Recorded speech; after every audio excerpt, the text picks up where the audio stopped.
Okay, now the rules for differentiation. So when you get a question on differentiation, one or two things are going to happen.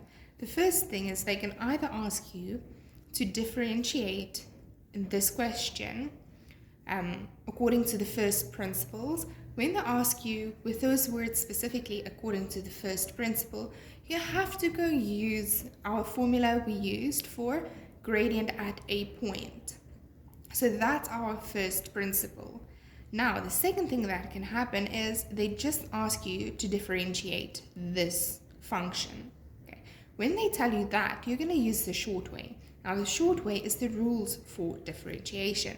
So, rule 1, the derivative of a constant is 0. Okay, because there's no x, and each time we need x to the power of something. And whatever it is, we times in front and then minus 1. But here there's nothing.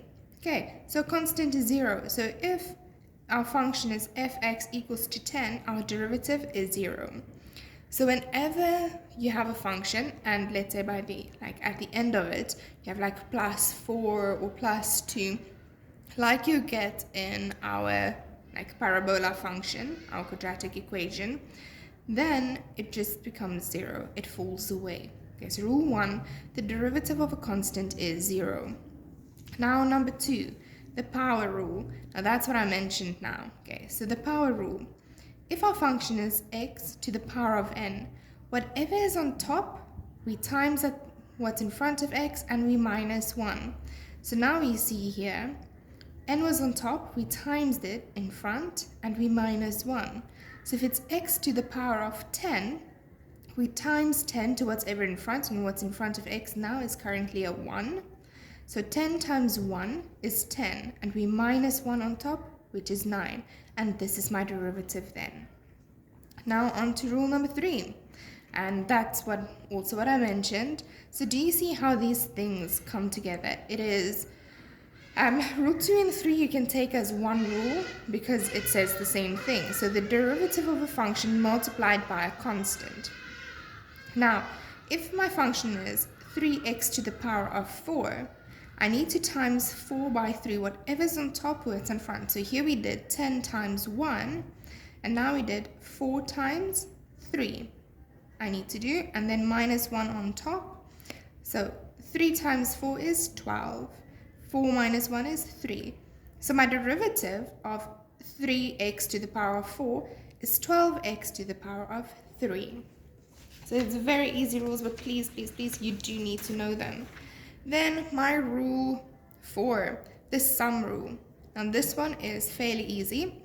When my function is fx equals to gx plus hx, so this function plus that function, we need to find the derivative of gx first and the derivative of hx, and then we add them together. So let's say my function is fx equals to x cubed plus 2x to the power of negative 3. Then I need to find my derivative of this one first. So 3 times 1 is 3. 3 minus 1 is 2. So 3x squared plus, now I have to have minus 3 times 2. And then minus 3 minus 1. Okay. Then I have 3x squared minus 2 minus 3 is minus 6. X, negative 3, negative 1 is negative 4. So my derivative of x cubed plus 2x to the power of negative 3 is 3x squared negative 6x to the power of negative 4. Now my rule 5 is exactly the same as rule 4, just with difference, with negative.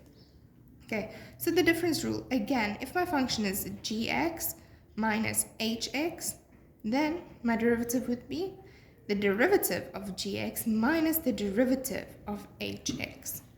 Okay, so again I have an example, x cubed minus 2x, with the derivative being 3 times 1 is 3, 3 negative 1 is 2. Now I have here, what's an interesting happen is negative 2, okay, it stays the same, because what's in front there? 1. Oh, sorry, on top, 1. 1 times 2 is 2. But now the trick comes in, I need to minus my 1. 1 minus 1 equals to x to the power of 0. Anything to the power of 0 becomes 1.